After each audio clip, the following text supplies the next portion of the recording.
since 2018, but well before then, has for some time been giving visibility to the question of how we structure our economy, what makes up our economy and our well-being, how are we able to move from this notion or to understand ourselves, not necessarily as a small island developing state, but as what we call a large ocean state. And it doesn't mean that we ignore or neglect that we are small, that we are an island, certainly that we are well in our process of developing and development. But it means that it is about what are the opportunities, rather than looking at the limitations of being small, of being an open economy, of being a taker of price and international policy. Rather than looking just at those things, how do we look at the opportunity that is afforded to us by the ocean, vast as it is around us, and by the unique factor that we have a particular position in the Caribbean Sea and in the Atlantic Ocean, but also that we are the first port of call leaving the coast of Africa and heading in this direction. And really, it is that fact has been obviously part of our historical development. It is the reason that Barbados as a country, as a nation, really came to develop the way it came to develop. It is because it was determined by the colonizers that Barbados should be set up as the model colony. We want to show that all of this money that we are making the Crown spend in England is yielding something. We have been able to civilize the savages. Look how well we have done with this island, Barbados. And so the position of the country as it lies in the ocean has historically meant a lot. Where it lies, where we lie geographically has historically meant a lot. It has been the foundation of how we have developed and why and when and where.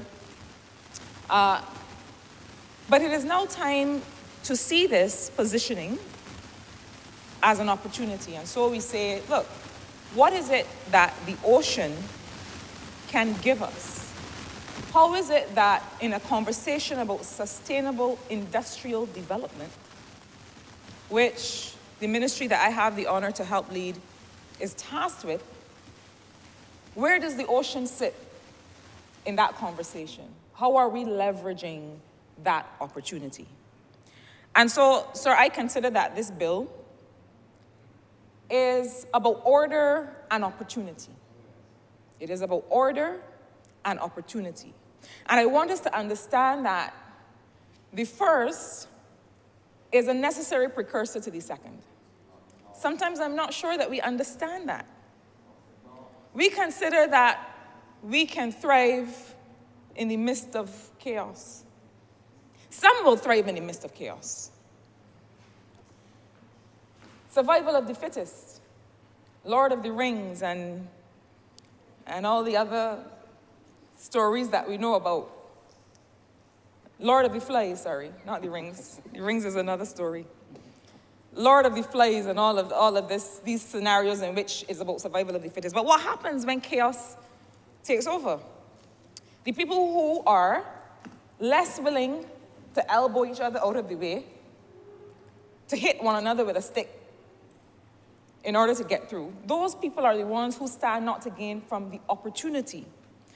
And so I consider that, as in many other areas in which this government, having come to service since 2018, as in most other areas, we realize that we need to bring some order to some sectors in order to create and foster opportunity for everyone. And so I think that the bill, it is so tremendously thorough and really covers everything that one could think might be relevant to creating an industry from our oceans and from the shipping sector and from everything else that this legislation covers. But it does seek to create order. It seeks to create order with respect to how these small vessels are operated. It seeks to create order, sir, with respect to things like the abandonment of vessels and derelict vessels. And perhaps this is one of the areas that stood out for me, because it seems to me that there are so many sectors across the country where the question of how we treat assets and how we make sure that what we generate is well discarded. That might seem like a simple thing, but it is something that plagues us in so many ways. I know that the Honourable Minister responsible for the environment will probably talk at length about this matter. The fact that we have challenges with drainage and with flooding is in many ways linked to how we dispose of what we consume collectively as a people. The state has a responsibility in that. People have a responsibility in that. And I think that this question of how we bring about good order as a platform for creating opportunity is one, sir, that we will return to over and over again, sector by sector, conversation by conversation, bill by bill, legislation by legislation, because that has to be the structure, that has to be the framework, order and opportunity. And so the legislation covers many things, and I will not even attempt to speak to even the majority of them. But I want to speak to the ones that show me that the minister and team have clearly thought through what is necessary to bring good order so that all can have opportunity in this space. And so yes, it does speak to the issue of abandonment of vessels, and we have this issue with derelict vessels. We have an issue with derelict homes. We have issues with poorly discarded materials. And all of these stand to disrupt the way that we manage our natural environment and the extent to which those natural resources can serve us well. If we contaminate the water table, the very water that we have to consume, by poorly discarding or poorly getting rid of the items that we consume, we are only hurting ourselves.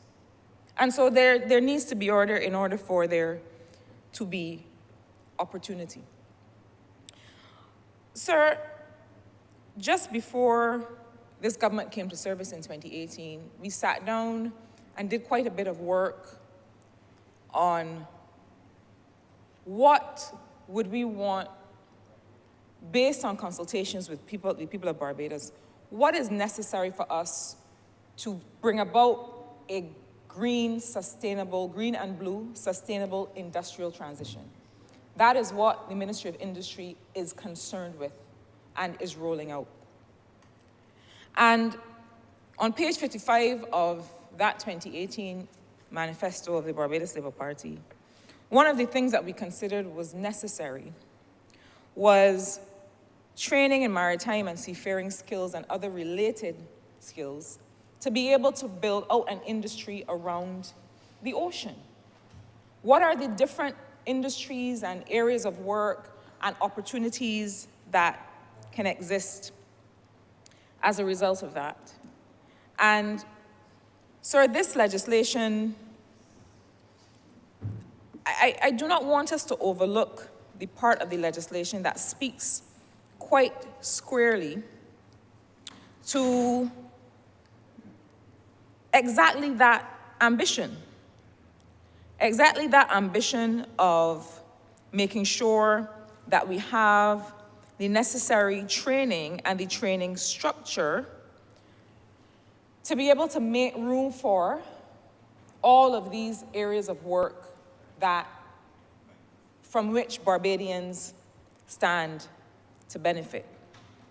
And so, sir, I think that sometimes we expect things to happen in a certain way and look a certain way and take place in a certain place. And there are those of us that might not expect that the training in maritime and seafaring skills and all of the commitment to foster that training and that preparation for young people in Barbados, one might not expect it in legislation like this. And yet, here it is. And so that Part 6 of the legislation speaks very thoroughly to the issue of training, certification, licensing, and registration. It talks about the issuance of Barbados Small Vessel Learner's Permit. It talks about certificates of competency. The different areas like boat masters, boat technicians, boat manufacturers, approved marine surveyors. Sir, this is industry. It goes on to look at public educational or training institutions, private marine training schools, institutions, and instructors. Sir, this is the Maritime and Seafaring Academy that is spoken to in the 2018 manifesto. It may not sit in the place that we may have expected it. And it may not be structured in the way that we expect it, but this legislation clearly provides the framework for all of these certifications to be accredited, to be acknowledged, so that people know if I go and I learn how to do a particular thing, it is made visible, it is recognized, it is validated, it means something. I can take it somewhere and work. I can build a business from it. I can build out an industry from it. I can employ my neighbor in it. I can employ my friends in it. Sir, this is the sustainable industrial transition that we have been waiting for. And I have to congratulate the team that worked on this for being able to make such a significant contribution to growth and industry in the country in a sector that people might not really expect you to be able to do it in. But sir, I want to acknowledge that this is a promise made and a promise kept. Because not everything will be a brand new school on a hill. Not everything will be the build-out of an institution. Some things create the enabling environment for people to feel and know that their contribution means that they'll be able to participate in the economic growth of this country. Sir, the legislation also speaks to a small vessel industry support fund. So this is not just about creating the order. This is not just about making it so that operators of jet skis and other small vessels and pleasure craft and so on do the right thing, which we want them to do. But it's also making sure that we support their industry and their effort so that in cases where people need support to be able to build out business, grow business around the sector or the area of work that they have chosen, that this legislation creates a small vessel industry support fund to help them do that. I've seen cases, sir, where there are operators of some of these small vessels who have not sought and gotten the relevant insurance, or who, having done their best to get what they felt was the right insurance, then have an episode or an issue, some sea swells or some storm surge or something that they didn't expect. Turns out that the insurance they thought they had does not apply in this case, and then their asset has no value. And so I look forward to seeing how the Small Vessel Industry Support Fund is able to provide some security and some opportunity for those in the sector who want to grow their business and who want to continue to invest in their assets. Sir, the legislation speaks as well to a small vessel and water sports community investment scheme. One of the things that we know about Barbados is that there are communities where seafaring and coastal activities form the nucleus of how people live. Whether it is fisheries, whether it is the people who operate jet skis and other kinds of vessels. And this small vessel and water sports community investment scheme and making way for it is a way for communities to come together.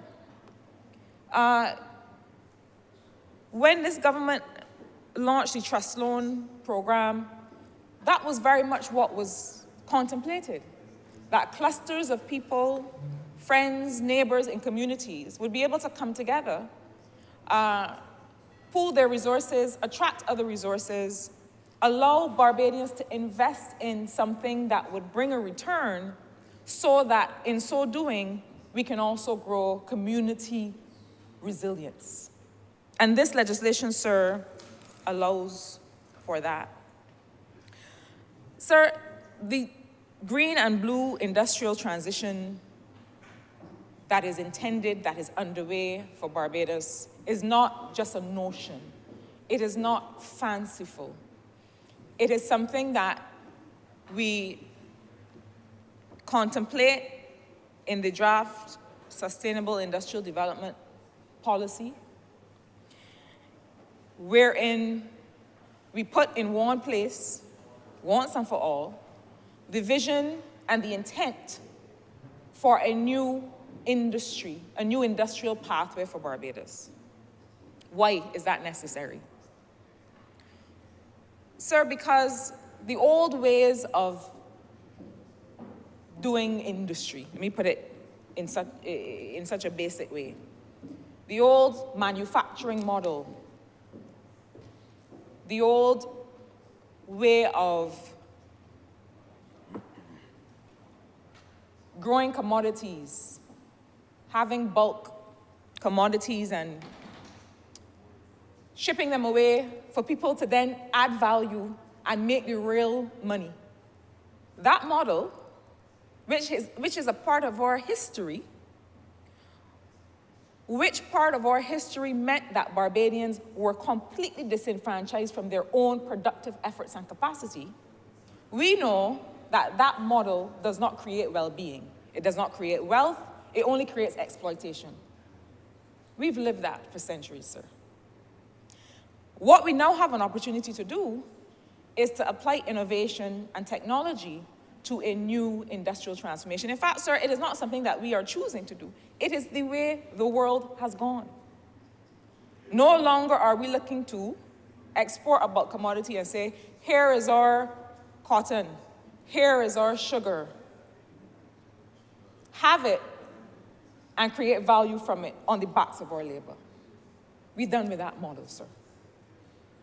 And so the new green industrial transition means that we have to look at what we have.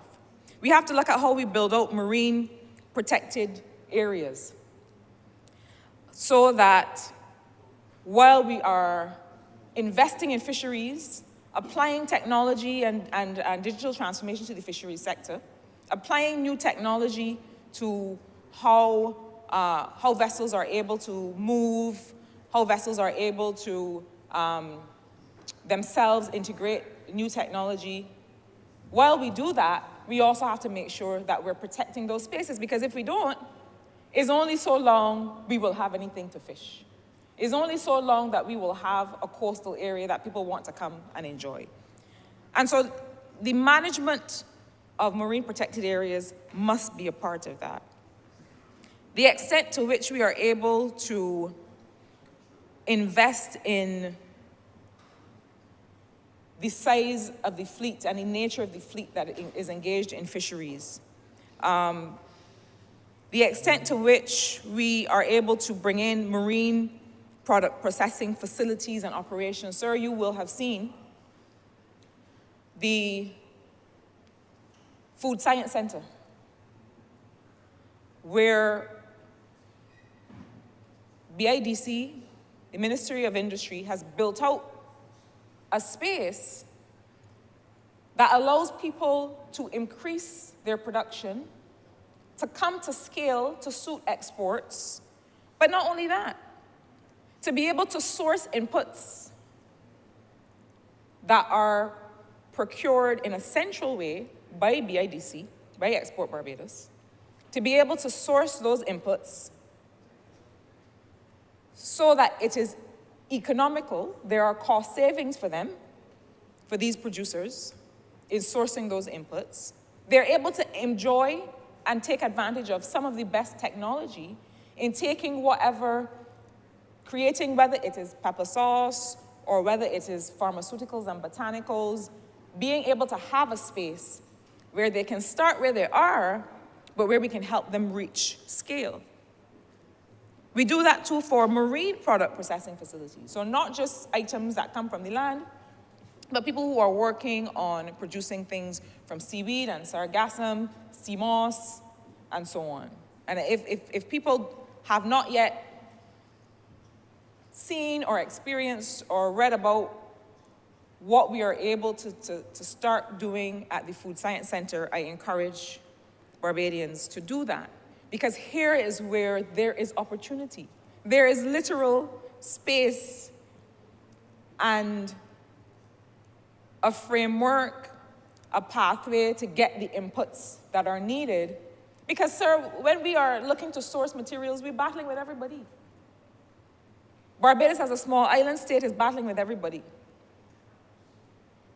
Barbados as a large ocean state is seeing it as an opportunity to be able to help people source and procure what they need in order to create and develop industry from the ocean that is all around us. But sir, I also want to say that the Ministry of Industry, Innovation, Science and Technology also considers that data is an industry. And that the information that we get from what is happening in the ocean, from what lives in the ocean, from the ecosystems in the ocean, from who passes by us, by our shores, who comes to our shores, that information is currency, sir, is as good as money. And you all remember for Christchurch East Central, Perk Tupman has said that because he likes to hear about money. But it is currency. That information that we get helps us understand how we might innovate here on these shores. And so being able to do the kind of ocean monitoring that we need to do, the kind of bathymetric surveying that others often have to come and do for us, that is also an industry. And we consider that being able to build skills in that, in data science related to the ocean, in data analytics, these things may sound far away. But I want the country to know through you, sir, that we are already here.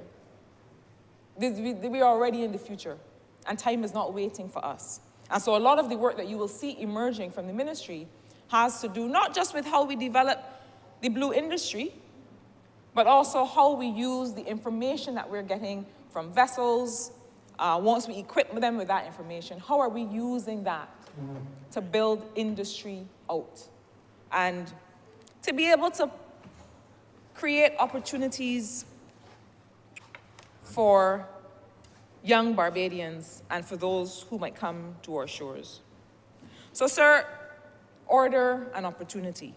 This piece of legislation is perhaps one of the best examples of how these things work together to take us on the road that we would want to follow towards our own development. So, sir, with those words, I want to say that I highly commend this legislation, and I'm obliged to you. Honourable for Christchurch West Central. Thanks, Mr. Speaker. I just want to take the baton from the Member of Parliament for St. Michael, South Central, and to add my voice. I don't know if it's on. It's on? And, oh. to add my voice, of course, with hers as we celebrate World Oceans Day tomorrow, the 8th of June, and to say Happy World Oceans Day to all those who are in that particular sphere. Mr. Speaker, sir, the theme for World Ocean Day is Awaken New Depths.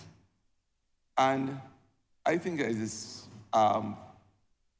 only appropriate and highly so that on the cusp of a maxim that speaks to the awakening of new depths, that we are able to bring legislation with the cellulose training program, with legislation that speaks to the build out of a sector that was for years crying out for order, as the Member of Parliament that spoke before me, that cried out for capacity, the building out of an industry, that cried out for to be part of a tangible state and to be able to help us with our sustainable development goals.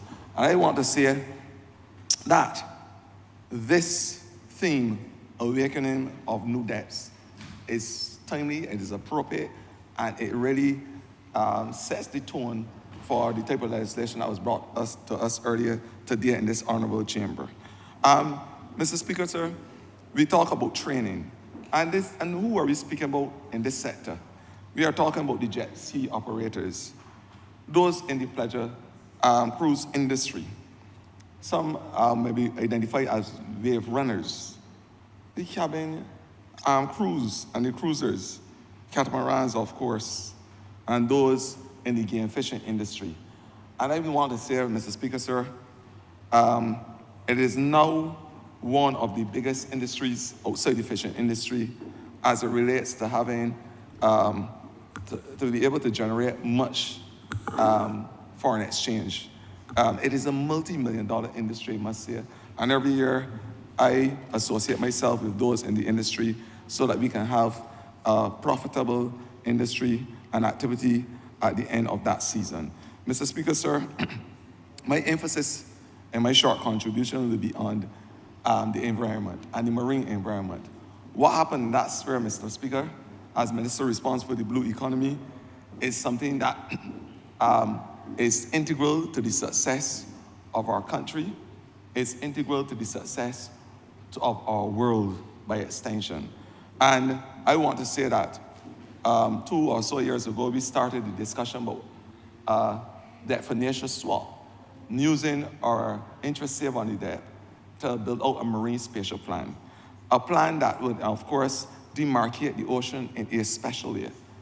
Our exclusive economic zone, of course, where we will have certain areas demarcated and specified for certain activities in order to build out in a symbiotic way those areas of the sea. And what we said back then and what we have started with the process, the Marine Spatial Plan process, that looked at the biodiversity, and this is high-end biodiversity and medium biodiversity, and to be able to build out that biodiversity over the next couple of years, which will be the saving grace of our marine ecosystem. We said again that there must be certain areas allocated for this type of legislation, those in the game fishing industry, those in, of course, the jet ski, the pleasure operators, those that will operate in the recreational spaces, so that you won't have the incidents that the opposition leader spoke about happening, because although the area of the sea must be shared, we are equally saying that with good control and management, every single area can realize its true potential. We will be having, sir, Mr. Speaker, sir, areas that speak to resilience, which is by extension, mitigation, and adaptation. And you would have seen those structures in the ocean. Some call it breakwaters. Further inshore, there are groins and revetment that control the wave activities so that we can protect from erosion, beach erosions, and those types of incidents. Mr. Speaker, of course, there is the marketed areas for aquaculture and mariculture so that we can have the sustainable development of our fisheries sector. And of course, there are areas for energy and energy potential. And lastly, Mr. Speaker, sir, the marine managed areas. Again, those areas that will ensure that our marine environment is protected and built out. I want to say, Mr. Speaker, that with a holistic plan, because we don't operate in a siloed way as a government, it's quite the opposite. What happens in the ministry that is responsible for shipping, international transport, is in concert with this ministry. And so many ministers spoke about environment and marine environment protection. I just want to add my voice. I may not say elucidate, because he did a limpid explanation of those things that would affect the marine environment. We are very, very conscious, Mr. Speaker, sir, of ballast water and the effects of ballast water from our ships, whether there are those vessels that we consider domestic and small, or the larger vessels. And the ballast water, for those who are not aware in earshot of my voice, is the water that is responsible for keeping the balance of the boat. When this water is distributed after a voyage and exercise, it can distribute along the way viruses, invasive species, certain bacteria, and it is a consideration as it relates to the marine ecosystem. I am happy, Mr. Speaker, that the legislation would encompass proper management of that exercise, that ballast water, and how we treat the ballast water. Mr. Speaker, we are saying in a proper marine environment that antifoulants, those things that are used as part of the painting of the hulls, that those things will be controlled under this legislation, so that you won't have those biocides and different chemicals that can affect not only the fish population, but the reefs and our corals as well. And I'm happy to say that the legislation encompasses this part of it in terms of environmental pollution. The oil and chemical spills, the minister spoke about this and how the legislation will ensure that there is regulation as it relates to how we dispose of our oils, and that there are mitigation measures in place for oil spills. And if it does happen, of course, Mr. Speaker, sir, that we have the solutions at our fingertips. Mr. Speaker, garbage and how we dispose of garbage is another concern. The record is there, the data is there to show that millions of tons of garbage enters the oceans every single year. Millions of tons. And those dioxin and microparticles from our the breakdown of plastics, Mr. Speaker, if we are not protective and put legislation in place, gets into our palates at some point in time, because we are a fish-loving nation. And when the fish eat and consume those particles, inadvertently they enter our system, causing all types of hormonal and medical problems to our bodies. Mr. Speaker, it is good that the minister has sought to introduce that as a measure under this legislation. The way how we treat the noise pollution, because this is something that a lot of persons may not consider as essential as it relates to maritime protection and maritime environmental protection and the effects of our sea life. Persons may call it the sea fauna, but the dolphins, for instance, shellfish, turtles, seabirds, because seabirds make a big part of our marine space and our maritime ecosystem. How are these things affected by noise emitted from our ships? Mr. Speaker, if we do not control the effects of noise on our marine life, then we can have the migration of species, for instance. We can have the effects as it relates to breeding, because the noise can cause a lot of distortion in terms of species and species activity. And Mr. Speaker, sir, you can also have the noise affecting in a medical way. The mammals, dolphins, are known to operate in teams. And of course, this distortion can cause the disruption of families as it relates to those does marine life. I am saying, Mr. Speaker, the turtles are an endangered species. And I want to raise my voice today, in earnest. And I'm telling all Barbadians, because this is not a conversation that will take place as a part of the CITES legislation in some other country, which is the Convention and the Trade of Endangered Species. It is not an international conversation for me. The conversation as it relates to how we treat our turtle, and the International Maritime Organization has specific laws as it relates not only to turtles, but the endangered species on the whole. I am saying that I do not need an international convention or treaty to be able to say to us that what we are doing with the destruction of our endangered species is wrong. I don't need that. I think that every right-thinking Barbadian, and I know that that is a wide percentage of the population, should understand the importance of preserving that which is endangered to us and our ecosystem. I really believe so. And it pains me when I see on social media, on Instagram, pictures of turtles being mutilated by persons in the most horrific way. It pains me, and I'm saying even the destruction of the eyes for endangered species. I don't know the last time we had a sighting of a green turtle. And I want to praise now Carla Daniel, of course, and those persons who work assiduously to ensure the protection of that species which is in the endangered list right now. I don't know the last time that we saw a green turtle on our shores. The migration of the species now, the migration has become so disoriented because of the way how we treated them in terms of the lighting, the noise that I just spoke to, the way how, and I want to appeal also to the pleasure craft operators, because we have a habit, because it's has now become part of our touristic exercise, to feed the turtles to attract what we call an activity called swim with turtles.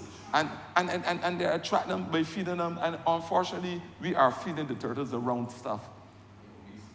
They become obese. And if obesity is a problem for us as human beings, imagine the turtles, who are much smaller than us. I am saying, Mr. Speaker, the hot dogs, stop giving them the hot dogs. And I call it lunch meat. Stop giving them the lunch meat. And bread, a lot of bread. These things will make the turtles sick. And I think that if you should have a conversation, if you are into this industry, and this for the persons who are involved in this type of activities, you should have a conversation with Ms. Daniel and that group so you can get a diet that will be allowed for feeding the turtles. And if it's a diet similar to mine, you would understand the reason why you would give them carrots. You would understand why you would give them spinach and lettuce. You would understand why you would allow the turtles to have a natural vegetarian diet. Because all others will cause the turtles to become, in the words of the Member of Parliament for Christchurch, is obese and sick. And that is something that we don't want. So I'm appealing to those in that industry to have the conversation and find out what is the diet that is allowed for our marine species that is on the endangered list. And I am saying now to all Barbadians, when you destroy those eggs, killing one hatchling is one too many for me. One egg is one too many for me. And I'm saying that we have to put an abrupt halt on this type of behavior. There's legislation in place that will deal with it, but sometimes it's difficult to catch those culprits. It's easier, Mr. Speaker, to find persons on social media and all sorts of nefarious behavior, bringing all types of delusions, stories that are not true. The book of John 8 verses 44 said the devil is a liar. But they expose all types of things on the social media platform. But when it comes to shaming those persons who are involved in this type of activity, it is a no-no. I am saying it has to change. We will want to see those culprits, not only who are involved in this brutality against the turtles, but the culprits who are littering in the sea. I would like to see them on social media, because this legislation takes into account the responsibility of those operating in the shipping industry, and especially when it comes to domestic shipping. But there's also legislation that will be responsible because the Minister spoke earlier, the member part for St. Michael West Central spoke earlier about, and I should not forget West Central because he operates in the Fulcrum of St. Michael, operates in the Enforcement of Christ Church. So there is a yamos there. I want to say, Mr. Speaker, that the legislation spoke that to the use of marine officers, the regulatory officers, marine police, they will work closely with the Coast Guard and those persons who are responsible for inspecting vessels and to be able to stamp out nefarious behavior. I am saying, Mr. Speaker, if we are serious about our ocean, if we are serious about our species and protection of our species and the environment at large, we must embrace not only this legislation, but all other legislations that are in place to ensure the protection of the marine and the maritime environment. I, Mr. Speaker, am happy with the legislation. I am happy to say that with training, with the proper training, as it alluded to earlier, that this legislation is fit for purpose. It will allow the minister and those in the industry to sustain it, because one of the things about the success of any industry is to have partnerships and to have partnerships with your constituents. I know the member of parliament for St. Michael West Central has a close association and partnership with his constituents. And I know by extension, he will see those in the industry as another constituent group. And he will have that same close association, because the only way we can have sustainable development in a true way, and in a meaningful way, is if there is partnerships. And I want to say that the conversation, as I see exposed in the legislation about partnering with the players involved and having those conversations, those training models, that these things will help to build out, of course, the type of industry that the minister has as part of his vision. I want to say, Mr. Speaker, that in terms of the economy, and another aspect is because we want to encourage, the same thing is going to happen in his sister industry, which I am in charge of, and that is the fishing industry. We are going now to transition to a greener industry. So the conversation must now be had with those in the industry so we can have the alternatives.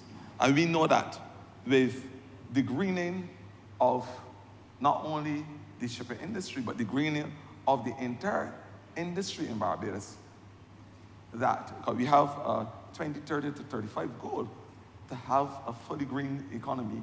With this noble goal in mind, the shipping industry and those in the fishing industry, of course, will have to have a Christian conversation about alternatives, abatement alternatives to the fossil fuel that we are using now, and the heavy fossil fuel that obviously emit not only carbon dioxide, but other harmful chemicals as well. We are going to transition eventually. This is not an overnight process, because there must be abatement technology available when we do it, either using the biofuels or the photovoltaics. And this is a conversation we will have with our fisher folk. It is not going to be one that is very acute. It's going to take a long period of time, and it's going to involve, as I said, having those partners with the players in the industry so we can have a transition, because this is the way we are going in terms of a green economy, whether it is in the maritime sphere or the hydrosphere, as you may call it, or the biosphere, the land in which we live.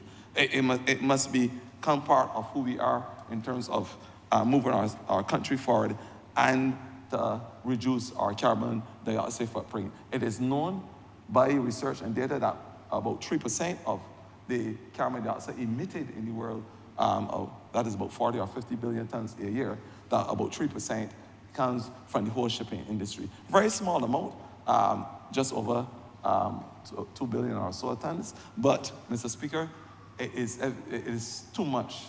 It is 2 billion or so tons too much. And we are saying that once we can do our part in reducing that carbon footprint, then we will be able to save the world. Because the world right now, based on what we are seeing every day, is under severe threat as it relates to climate change.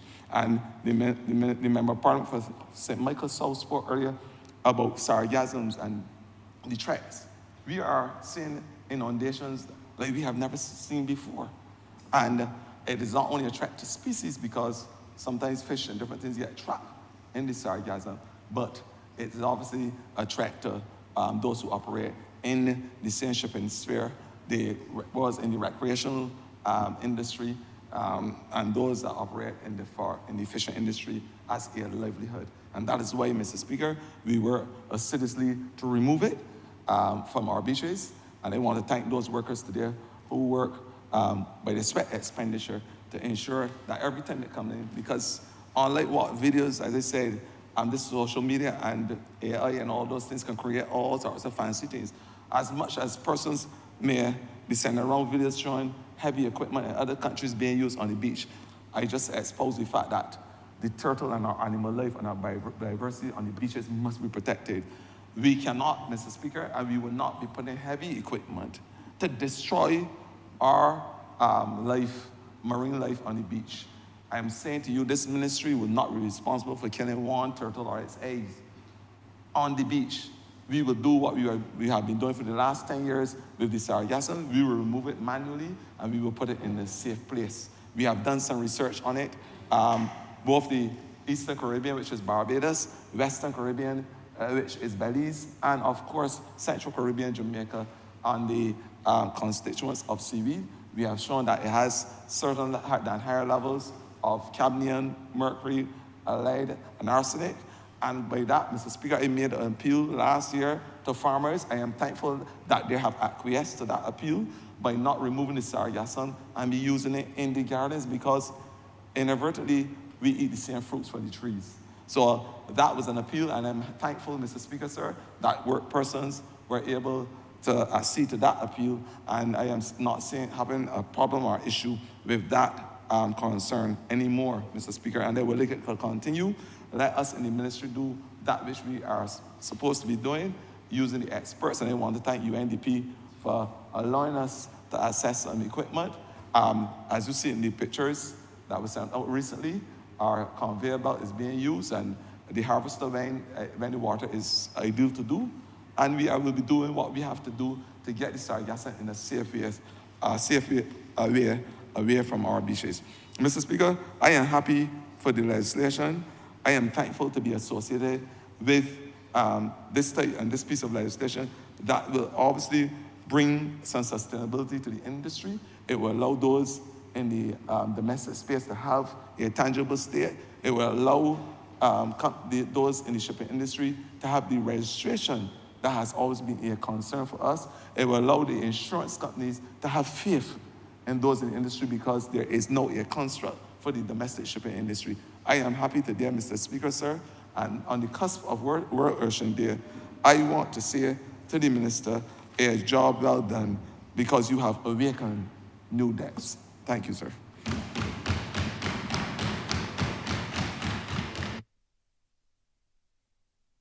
Honourable Member for St. Michael West Central.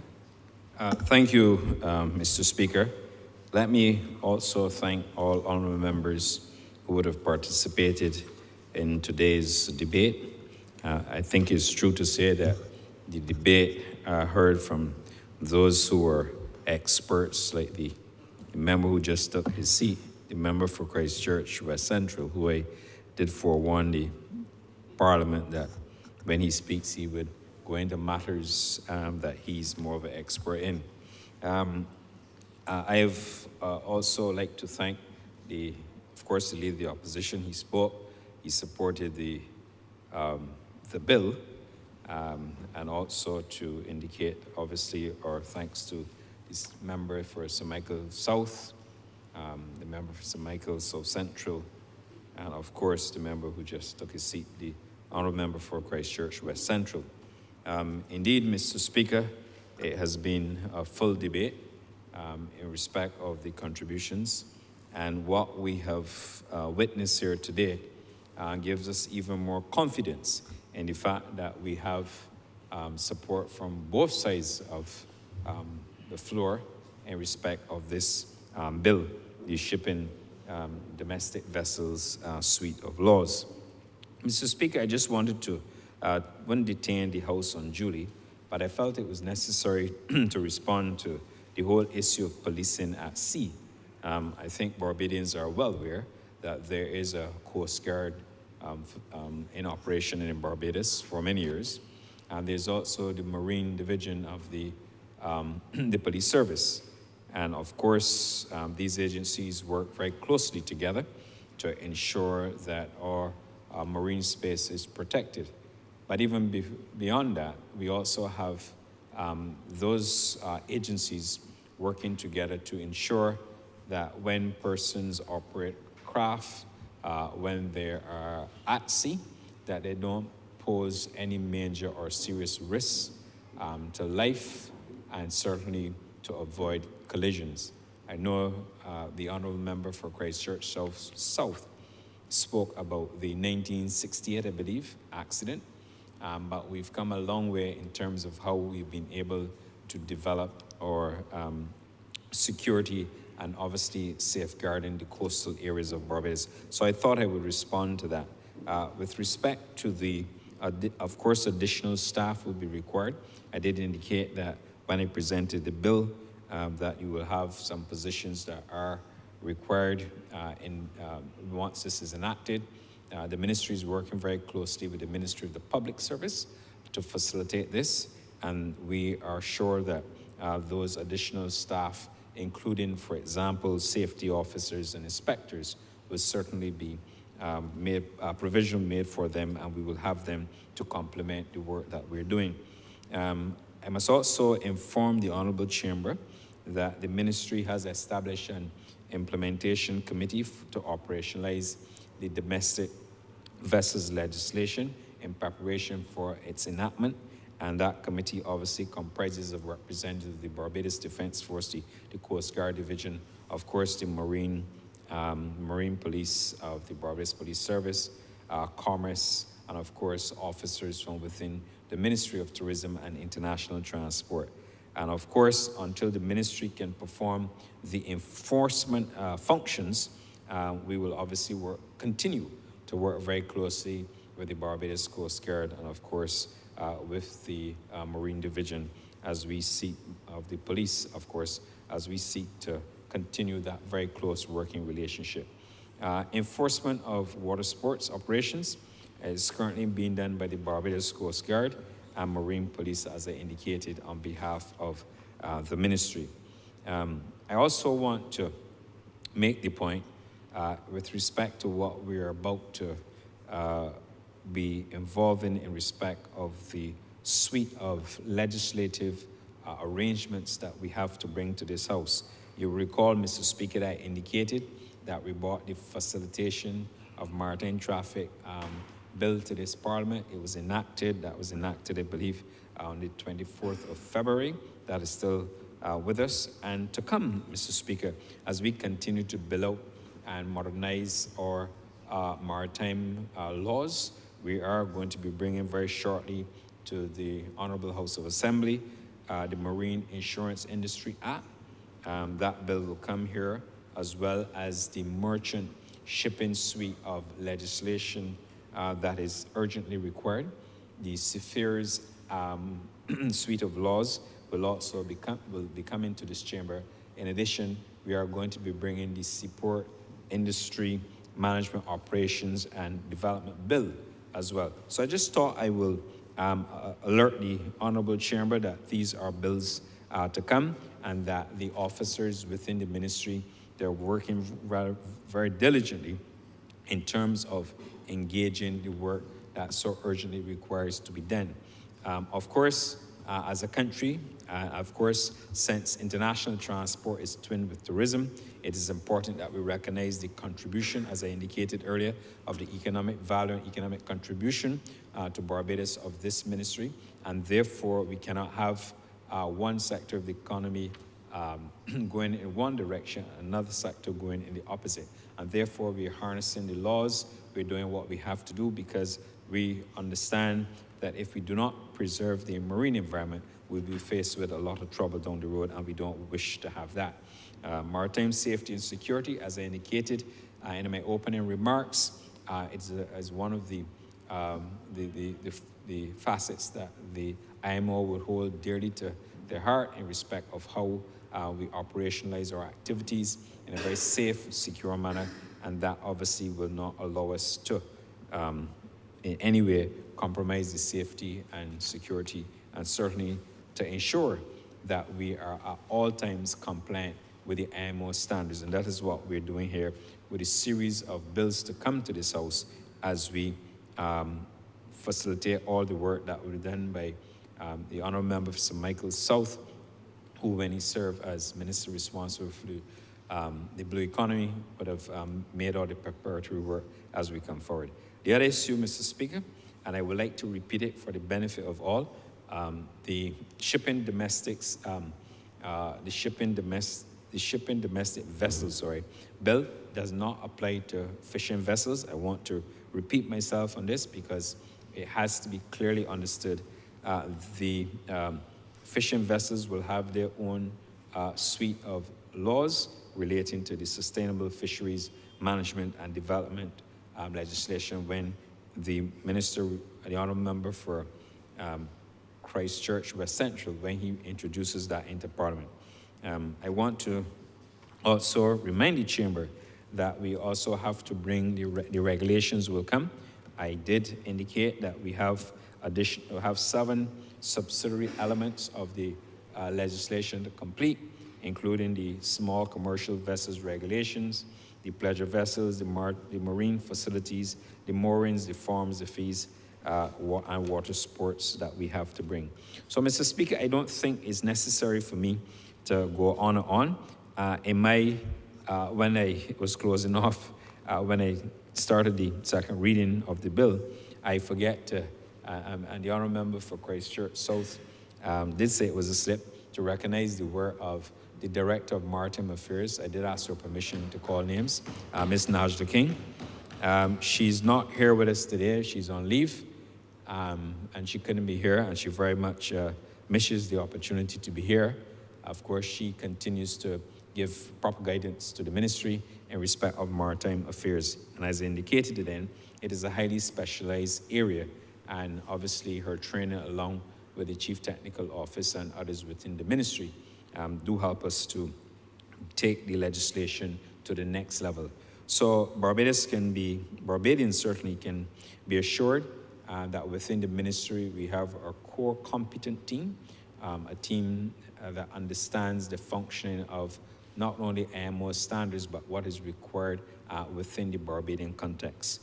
And we will, as I indicated, be bringing, for example, the Marines emissions control suite of laws to this chamber very shortly. I know the Honourable Member for Christchurch West Central raised that issue in his speech, and therefore he should be rest assured that that matter will very shortly be occupying the attention of the Cabinet and once approved in the chamber. So, Mr. Speaker, I'd like once again to thank all the officers who are here with us today, who would have worked on preparing the draft bill and all the policy positions that inform the bill before us. And I really want to say to them and to thank them for a job well done, and to thank my colleagues, of course, for their contributions. Mr. Speaker, I beg that this bill be read a second time. The question is that this bill be read a second time. All those honourable members in favour, please say aye. Those against, please say no. Me think the ayes have it.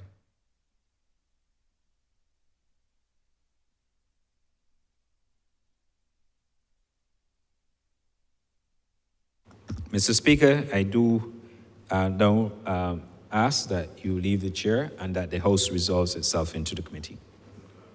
The question is that the Speaker do not leave the chair and the House resolve itself into committee. Further consideration of this bill. All those honourable members in favour, please say aye. Those against, please say no. We think the ayes have it.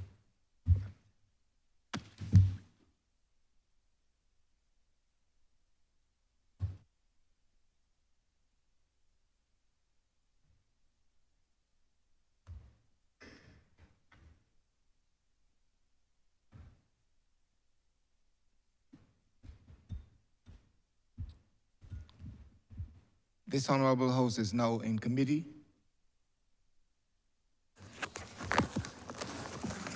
Mr. Chairman, may take the bill in parts. That's okay. Part 1, clauses 1 to 6. Mr. Chairman, I beg that clauses 1 to 6 stand part. The question is that clauses 1 to 6, part 1 stands part. All honourable members in favour, say aye. Honourable members against, say no. Methinks the ayes have it. Part 2, clauses 7 to 13. To 12, sir. Mr. Chairman, I beg that part 2, clauses 7 to 12 stand part. Beg to second that. Question is that part 2, clauses 7 to 12 stand part. All honourable members in favour, say aye. Honourable members against, say no. Methinks the ayes have it. Part 3, clauses 13 to 26. Sorry, 28. Mr. Chairman, I beg that part 3, clauses 13 to 28 stand part. Beg to second that. The question is that part 3, clauses 13 to 28 stand apart. All honourable members in favour, say aye. Honourable members against, say no. Methinks the ayes have it. Part 4, sir, clauses 29 to 83. Mr. Chairman, I beg that part 4, clauses 29 to 83 stand part. Beg to second that. The question is that part 4, clauses 29 to 83 stand part. All honourable members in favour, say aye. Honourable members against, say no.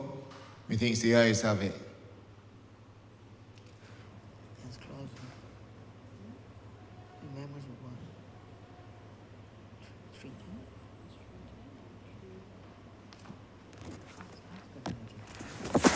First part.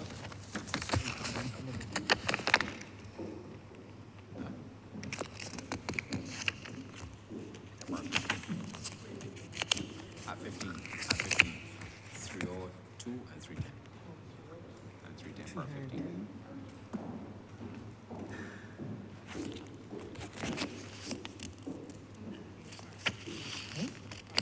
He's on 50. 10.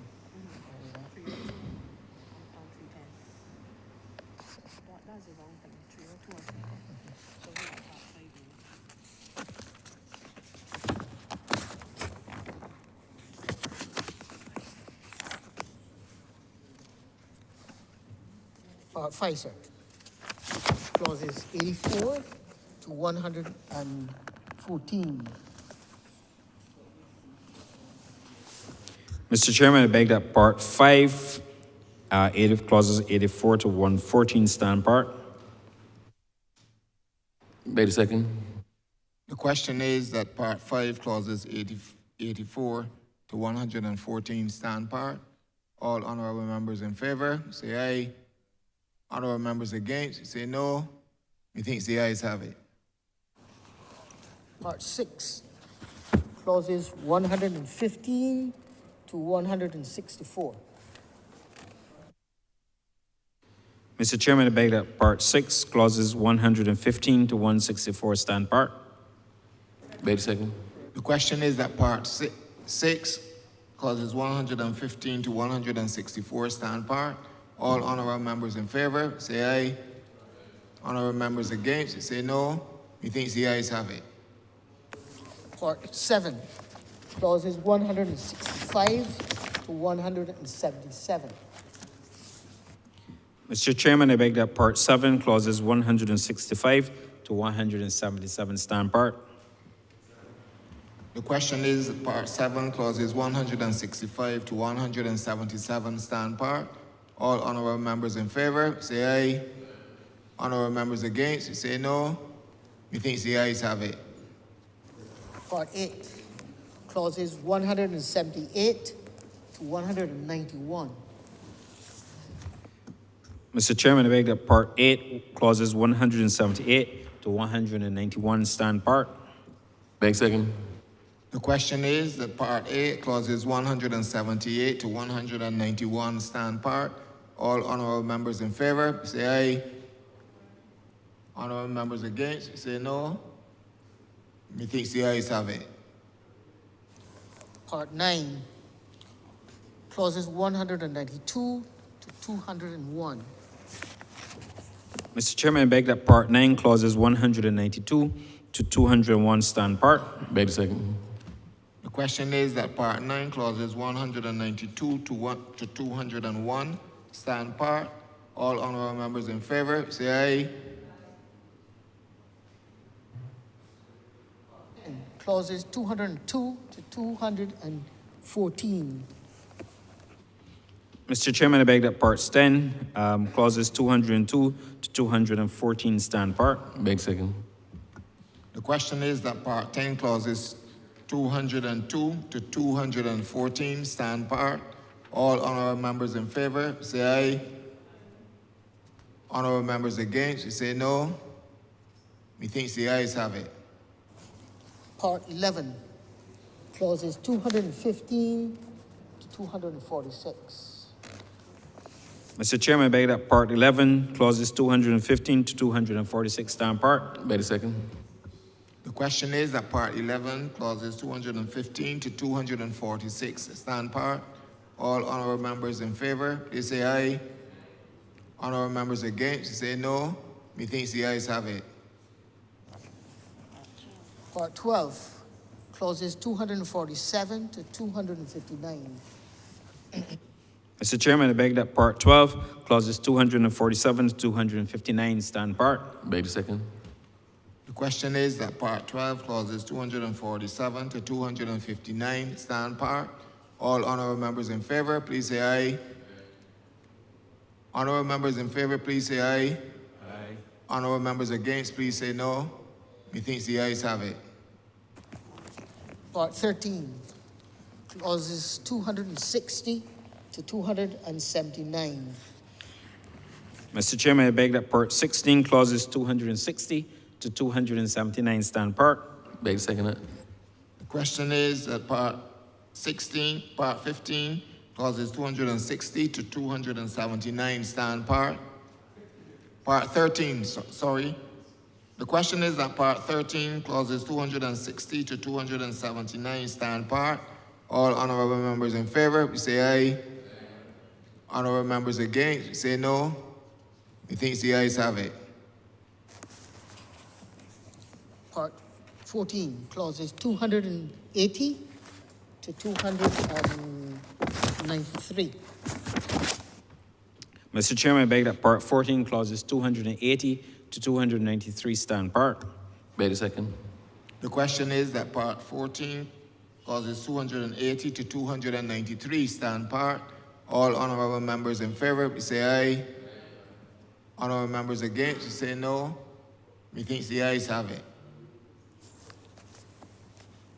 Part 15, clauses 294 to 310. Mr. Chairman, I beg to move that that there be an amendment to clauses 302, 2C, that we delete that clause. That is clause 302. We're deleting 2C. And also at clause 310, we wish to delete 310.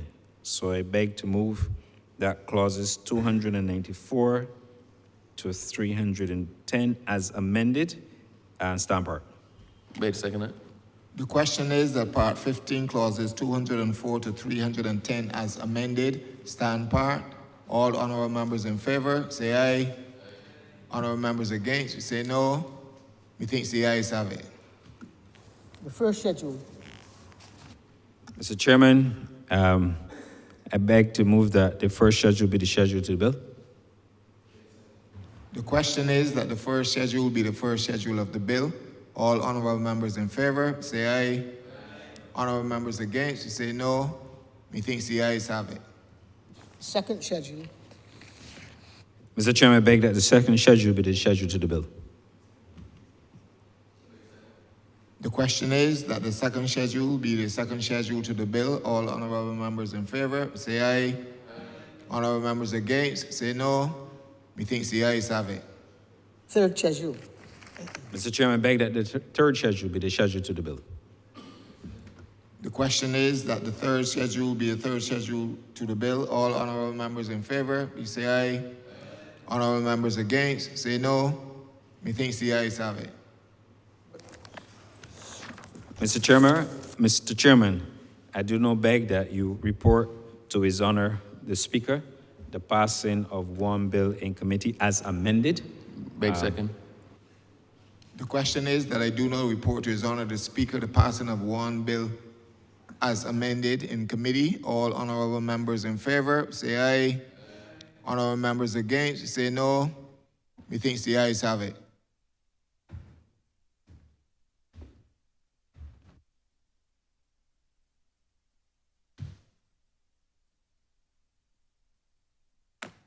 Chairman of committees that reporting the passing of one bill in committee. All members from Michael West Central. Mr. Chairman, I beg to move that this bill now be read a third time. The question is that the bill be read a third time. All those honorable members in favor, please say aye. Those against, please say no. We think the ayes have it.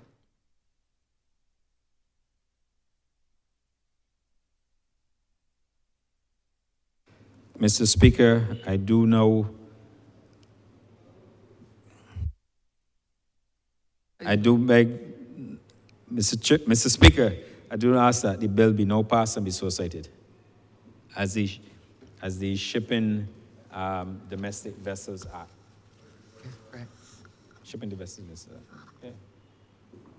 The question is that the bill be passed and so cited. All those honorable members in favor, please say aye. Those against, please say no. Me think the ayes have it. This bill is passed and so cited.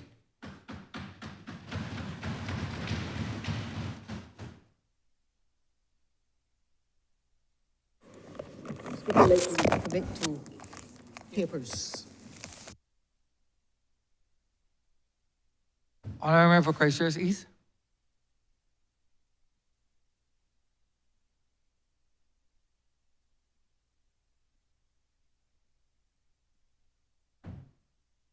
Government notices. Honorable member for Christchurch East. Mr. Speaker, I'm commanded to give notice of a resolution that the Parliament of Barbados take note of the Barbados Population Policy 2023. Adjourn. Mr. Speaker, with that, we have come to the end of the business for today. I beg to move the adjournment of the House until next Tuesday at 10 a.m. in the forenoon. Is that The date, What's the date? 11th. 11th? Tuesday the 11th, sir, at 10 a.m. in the forenoon, 11th of June. The question is that this honorable chamber be adjourned until Tuesday, the 11th day of June, 2024 at 10 a.m. in the forenoon. All those honorable members in favor, please say aye. Aye. Those against, please say no. Me think the ayes have it. This honorable chamber stands adjourned until Tuesday, the 11th day of June, 2024 at 10 a.m. in the forenoon.